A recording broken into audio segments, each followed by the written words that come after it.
Hello students, welcome back to सिद्धांत scholar study point. I am Nandita Jain. इस video lecture में हम करेंगे इग्नू के MSD 11 की एक और कहानी मलबे का मालिक, जिसके लेखक हैं मोहन राकेश। तो इस कहानी में हमें कुछ सवालों के जवाब मिलेंगे, जैसे कि गनी मियाँ कौन थे, वह 7.5 साल बाद लाहौर से अमृतसर क्यों आए थे, उनके साथ ऐसा क्या हुआ था कि जिससे आज भी वो याद करते हैं तो उनकी आंखें नम हो जाती हैं।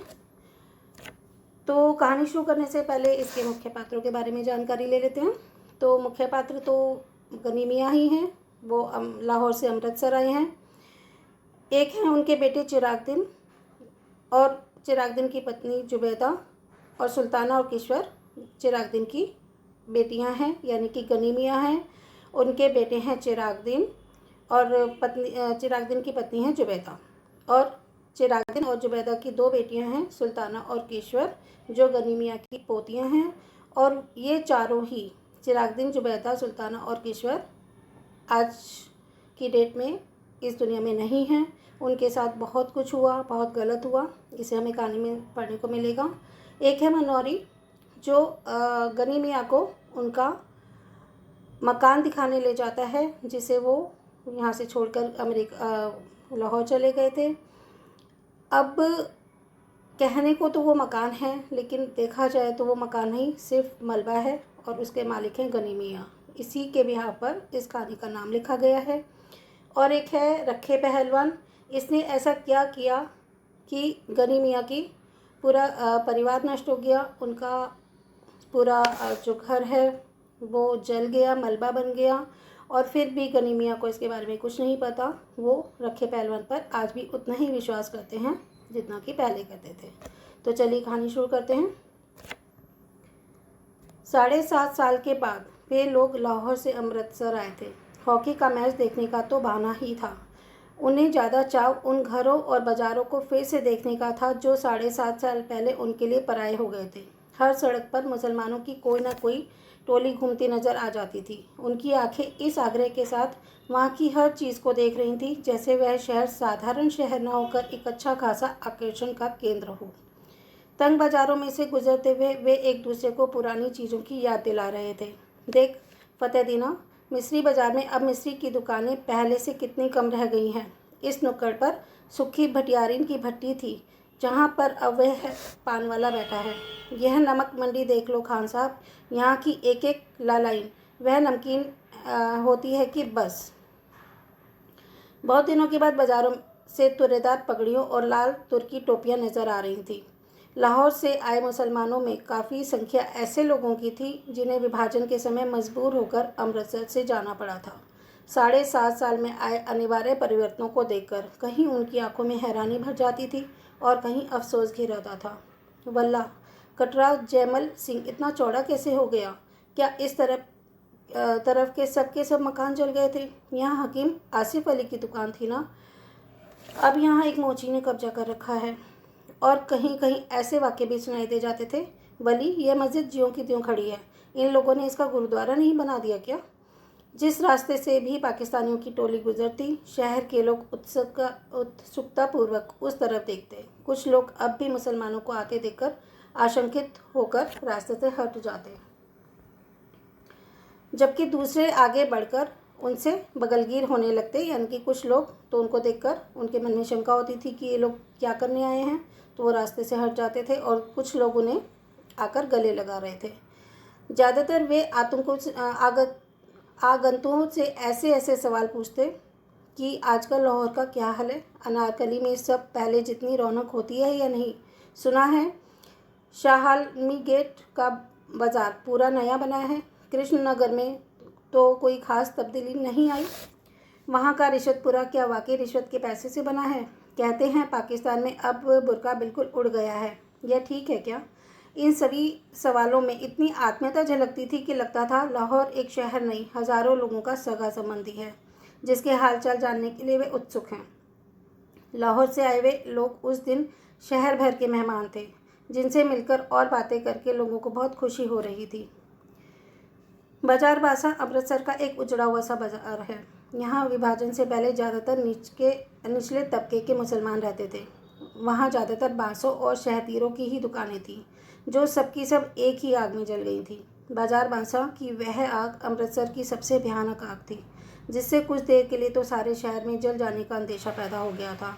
बाजार बांसा के आसपास कई मोहल्लों को तो आग ने अपनी लपेट में ले लिया था। खैर, किसी तरह वह आग काबू में आ गई थी, पर उसमें मुसलमानों के एक एक घर के साथ हिंदुओं के भी 4-4, 6-6 घर जलकर राख हो गए थे। अब 7.5 साल में उनमें से कई इमारतें फिर से खड़ी हो गई थीं, मगर जगह जगह मलबे के ढेर अब भी मौजूद थे। नई इमारतों के बीच बीच में वे मलबे के ढेर एक अजीब वातावरण प्रस्तुत करते थे। बाजार बासा में उस दिन भी चहल पहल नहीं थी, क्योंकि उस बाजार के रहने वाले ज़्यादातर लोग तो अपने मकानों के साथ ही शहीद हो गए थे, और जो बचकर चले गए थे उनमें से शायद किसी में भी लौट कर आने की हिम्मत नहीं थी। सिर्फ एक दुबला पतला बुढ़ा मुसलमान ही उस दिन उस वीरान बाजार में आया, और वहाँ की नई और जली हुई इमारतों को देखकर जैसे भूल भुलैया में पड़ गया। बाईं तरफ जाने वाली गली के पास पहुंचकर उसके पैर अंदर मुड़ने को हुए, मगर फिर वह हिचकिचाकर वहाँ बाहर ही खड़ा रह गया, जैसे उसे विश्वास नहीं हुआ कि यह वही गली है जिसमें वह जाना चाहता है। गली में एक तरफ कुछ बच्चे कीड़ी कीड़ा खेल रहे थे, और कुछ फासले पर 2 स्त्रियां ऊंची आवाज़ में चीखती हुई एक दूसरे को गालियां दे रही थीं। सब कुछ बदल गया है, मगर बोलियां नहीं बदली। बुढ़े मुसलमान ने धीरे स्वर में अपने से कहा, और छड़ी का सहारा लिए खड़ा रहा। उसके घुटने पाजामे से बाहर को निकल रहे थे। घुटनों से थोड़ा ऊपर शेरवानी में 3-4 पैबंद लगे हुए थे। गली से एक बच्चा रोता हुआ बाहर आ रहा था। उसने उसे पुचकारा, इधर आ बेटा, आ तुझे चीज़ी देंगे, आ। और वह अपनी जेब से हाथ डालकर उसे देने के लिए कुछ चीज़ ढूंढने लगा। बच्चा एक क्षण के लिए चुप हो गया, लेकिन फिर उसी तरह होठ बिसूर कर रोने लगा। एक 16-17 साल की लड़की गली के अंदर दौड़ती हुई आई और बच्चे को बाहों से पकड़कर गली में ले चली। बच्चा रोने के साथ साथ अपनी बाह छुड़ाने के लिए मचलने लगा। लड़की ने उसे अपनी बाहों में उठाकर सटा लिया और उसका मुंह चूमते हुए बोली, चुप कर कसम खाने, रोएगा तो वह मुसलमान तुझे पकड़ कर ले जाएगा। कह रही हूँ, चुप रह।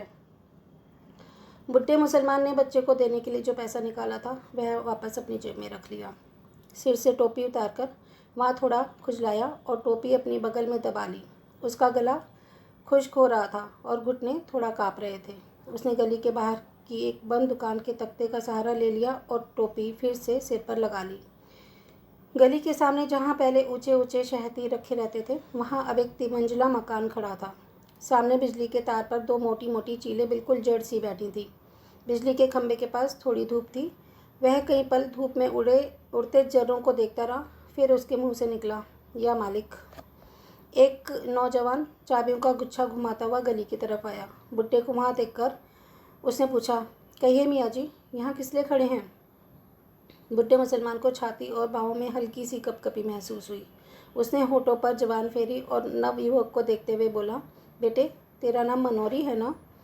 नवयुवक ने चाबियों के गुच्छे को हिलाना बंद करके अपनी मुट्ठी में ले लिया और कुछ आश्चर्य के साथ पूछा, आपको मेरा नाम कैसे मालूम है? 7.5 साल पहले तो इतना सा था, कहकर बुड्ढे ने मुस्कुराने की कोशिश की।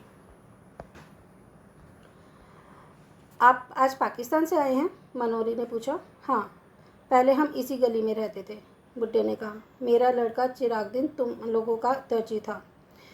तकसीम से 6 महीने पहले हम लोगों ने यहाँ अपना नया मकान बनवाया था। ओह, गनी मियाँ, मनोरी ने पहचान कर कहा। बेटा। हाँ बेटे, मैं तुम लोगों का गनी मियाँ हूँ। चिराग और उसकी बीवी बच्चे तो अब मुझे मिल नहीं सकते, मगर मैंने सोचा कि एक बार अपने मकान की सूरत ही देख लूँ। बुड्ढे ने टोपी उतारकर सिर पर हाथ फेरा और अपने आंसुओं को बहने से रोक लिया। तुम तो शायद काफ़ी पहले यहाँ से चले गए थे, मनोरी के स्वर में संवेदना भर आई। हाँ बेटे, यह मेरी बदबख्ती थी कि मैं अकेला पहले निकल गया था। यहाँ रहता तो उनके साथ मैं भी। कहते हुए उसे एहसास हो आया कि अब यह बात नहीं करनी चाहिए। उसने बात को मुंह में ही रोक दिया, पर आंखों में आए हुए आंसुओं को नीचे बह जाने दिया। छोड़ो गनी मियाँ, अब उन बातों को सोचने में क्या रखा है। मनोरी ने गनी की बाहें अपने हाथ में ले ली। चलो मैं तुम्हारा घर दिखा दूँ। गली में खबर इस तरह फैली कि गली के बाहर एक मुसलमान खड़ा है, जो रामदासी के लड़के को उठाने जा रहा था। उसकी बहन वक्त पर उसे पकड़ लाई, नहीं तो वह मुसलमान उसे उठाकर ले जाता। यह खबर मिलते ही जो स्त्रियां गली में पीढ़े बिछाकर बैठी हुई थी, वे पीढ़े उठाकर घरों के अंदर चली गई। गली में खेलते बच्चों को भी उन्होंने पुकार पुकार कर घर के अंदर बुला लिया। मनोहरी गली को लेकर गली में दाखिल हुआ तो गली में सिर्फ एक फेरी वाला रह गया था। यह रखा पहलवान, जो कुएं पर उगे पीपल के नीचे बिखर कर सोया था। हाँ, घरों की खिड़कियों में से और किवाड़ों के पीछे से कई चेहरे गली में झांक रहे थे। मनोहरी के साथ गनी को आते देखकर उनमें हल्की चहमगइयाँ शुरू हो गई। चहमगइयाँ मतलब फुसफुसाहट शुरू हो गई। दाढ़ी के सब बाल सफ़ेद हो जाने के बावजूद चिरागदीन के बाप अब्दुल गनी को पहचानने में लोगों को दिक्कत नहीं हुई। वह था तुम्हारा मकान। मनोहरी ने दूर से एक मलबे की तरफ इशारा किया। गनी पल भर के ठिठक कर फटी फटी आंखों से उस तरफ देखता रहा। चिराग और उसके बीवी बच्चों की मौत को वह काफ़ी पहले स्वीकार कर चुका था, मगर अपने नए मकान को इस शक्ल में देखकर उसे जो झुरझुरी हुई, उसके लिए वह तैयार नहीं था। उसकी ज़बान पहले से और अधिक खुश्क हो गई और घुटने भी ज़्यादा कांपने लगे। यह मलबा? उसने अविश्वास के साथ पूछ लिया। मनोहरी ने उसके चेहरे के बदलते रंग को देखा। उसकी बाहों को थोड़ा और सहारा देकर जड़ से स्वर में उत्तर दिया, तुम्हारा मकान उन्हीं दिनों जल गया था। गनी छड़ी के सहारे चलता हुआ किसी तरह मलबे के पास पहुंचा। मलबे में अब मिट्टी ही मिट्टी थी, जिसमें से जहां तहां टूटी हुई जली हुई ईंटें बाहर झाँक रही थी। लोहे और लकड़ी का सामान उनमें से कब का निकाला जा चुका था। केवल एक जले हुए दरवाजे का चौखट न जाने कैसा बचा रह गया था। पीछे की तरफ 2 जली हुई अलमारियां थीं, जिनकी कालिक पर अब सफ़ेदी की हल्की हल्की तर उभर आई थी। इस मलबे को पास से देखकर गनी ने कहा, यह बाकी रह गया है, और उसके घुटने जैसे जवाब दे गए, और वह वहीं जले हुए चौखट को पकड़ के बैठ गया। क्षण भर बाद उसका सिर भी चौखट से जा सटा और उसके मुंह से बेलखने की सी आवाज़ निकली, हाय ओए चिरागदीना। जले हुए किवाड़ का वह चौखट मलबे में से सिर निकाले 7.5 साल खड़ा तो रहा, पर उसकी लकड़ी बुरी तरह भुरभुरा गई थी। गनी के सिर के छूने से उसके कई रेशे झड़कर आसपास बिखर गए। कुछ रेशे गनी की टोपी और बालों पर आ गए। उन रेशों के साथ एक केंचुआ भी नीचे गिरा और गनी के पैर से 6-8 इंच दूर नाली के साथ साथ बनी ईंटों की पटरी पर इधर उधर सरसराने लगा। वह छिपने के लिए सुराग ढूंढ रहा था।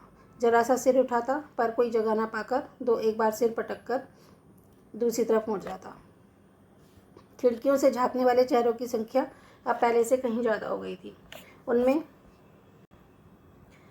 चहमगइयाँ चल रही थी कि आज कुछ ना कुछ ज़रूर होगा। चिरागदीन का बाप गनी आ गया है, इसलिए 7.5 साल पहले की वह सारी घटना आज अपने आप खुल जाएगी। लोगों को लग रहा था जैसे वह मलबा ही गनी को सारी कहानी सुना देगा, कि जैसे कि शाम के वक्त चिराग ऊपर के कमरे में खाना खा रहा था, जब रखे पहलवान ने उसे नीचे बुलाया, कहा कि 1 मिनट आकर उसकी बात सुन ले। पहलवान उन दिनों गली का बादशाह था। वहाँ के हिंदुओं पर उसका काफ़ी दबदबा था। चिराग तो खैर मुसलमान था। चिराग हाथ का कोट बीच में ही छोड़कर नीचे उतर आया। उसकी बीवी जुबैदा और दोनों लड़कियाँ किश्वर और सुल्ताना खिड़कियों में से झांकने लगी। चिराग ने ड्योढ़ी से बाहर जैसे ही कदम रखा कि पहलवान ने उसे कमीज़ के कॉलर से पकड़कर अपनी ओर खींच लिया और गली में गिराकर उसकी छाती पर चढ़ बैठा। चिराग उसका छुरे वाला हाथ पकड़कर चिल्लाया, रखे पहलवान, मुझे मत मार, हाय मुझे कोई बचाओ। ऊपर से जुबैदा, किश्वर और सुल्ताना भी हताश स्वर में चिल्लाती हुई और चीखती हुई नीचे ड्योढ़ी की तरफ दौड़ी। रखे के एक शागिर्द ने चिराग की जद्दोजहद करती बाहें पकड़ ली और रखा उसकी जांघों को अपने घुटने में दबाए हुए बोला, चीखता क्यों है बे? तुझे मैं पाकिस्तान दे रहा हूँ, ले पाकिस्तान। और जब जुबैदा, किश्वर और सुल्ताना नीचे पहुँची, चिराग को पाकिस्तान मिल चुका था। मतलब उसने उसे छुरे से मार डाला था। आसपास के घरों की खिड़कियां तब बंद हो चुकी थी। जो लोग इस दृश्य के साक्षी थे, उन्होंने दरवाजे बंद करके अपने को इस घटना के उत्तरदायित्व से मुक्त कर लिया था। बंद किवाड़ों में भी उन्हें देर तक जुबैदा, किश्वर और सुल्ताना के चीखने की आवाज़ें सुनाई देती रहीं। रखे पहलवान और उसके साथियों ने उन्हें भी उस रात पाकिस्तान दे दिया था, मगर दूसरे तवील रास्ते से। मतलब शायद उनके साथ उन्होंने रेप किया था। उनकी लाशें चिराग के घर से में ना मिलकर बाद में नहर के पानी में पाई गई थी। 2 दिन चिराग के घर की छानबीन होती रही। जब उसका सारा सामान लूटा जा चुका था तो न जाने किसने उस घर में आग लगा दी थी। रक्के पहलवान ने तब कसम खाई थी कि वह आग लगाने वाले को जिंदा ज़मीन में गाड़ देगा, क्योंकि उस मकान पर नज़र रखकर ही उसने चिराग को मारने का निश्चय किया था। उसने उस मकान को शुद्ध करने के लिए हवन सामग्री भी ला रखी थी, मगर आग लगाने वाले का आज तक कोई पता न चला।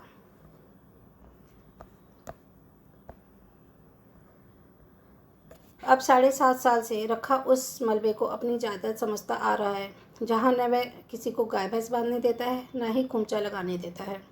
उस मलबे से बिना उसकी इजाज़त के कोई एक ईंट भी नहीं निकाल सकता था। लोग आशा कर रहे थे कि सारी कहानी जरूर किसी न किसी तरह गनी तक पहुंच जाएगी। जैसे मलबे को देखकर ही उसे सारी घटना का पता चल जाएगा और गनी मलबे की मिट्टी को नाखूनों से खोद खोद कर अपने ऊपर डाल रहा था और दरवाजे के चौखट को बाहें में लिए हुए रो रहा था। बोल चिरागदीन, बोल, तू कहाँ चला गया? ओए किश्वर, ओए सुल्ताना, हाय मेरे बच्चों। गनी को क्यों पीछे छोड़ दिया? और भुरभुरे किवाड़ से लकड़ी के रेशे झड़ते जा रहे थे। पीपल के नीचे सोए रखे पहलवान को जाने किसी ने जगा दिया या फिर खुद ही जाग गया। यह जानकर कि पाकिस्तान से अब्दुल गनी आया है, वह अपने मकान के मलबे पर बैठा है, उसके गले में थोड़ा झाग उठाया और उसे खांसी आ गई और उसने कुएं के फर्श पर थूक दिया। मलबे की तरफ देखकर उसकी छाती से धोखनी की सी आवाज़ निकली और उसका निचला होठ थोड़ा बाहर को फैल गया। गनी अपने मलबे पर बैठा है, उसके शागिर्द लच्छे पहलवान ने उसके पास आकर बैठते हुए कहा। मलबा उसका कैसे है? मलबा हमारा है, पहलवान ने झाग से घरघराई आवाज़ में कहा। मगर वह वहाँ बैठा है, लच्छे ने आंखों से एक रहस्यमय संकेत ला कर दिया। बैठा है, बैठा रहे, तू चिलमला। रखे की टांगें फैल गई और उसने अपनी नंगी जांघों पर हाथ फेर लिया। मनोरी ने अगर उसे कुछ बता दिया हो तो? लच्छे ने चिलम भरने के लिए उठते हुए रहस्यपूर्ण ढंग से कहा। तो एक्चुअली ये कहानी थोड़ी सी लंबी है, इस वीडियो में हम इतना ही पढ़ते हैं, इसे अगली वीडियो में कंटिन्यू करेंगे। आई होप कि आपको ये वीडियो पसंद आई होगी। अगर पसंद आई है तो आप इसे लाइक, शेयर और सब्सक्राइब कर सकते हैं। चलिए मिलते हैं जल्दी ही नेक्स्ट वीडियो में। Thanks for watching.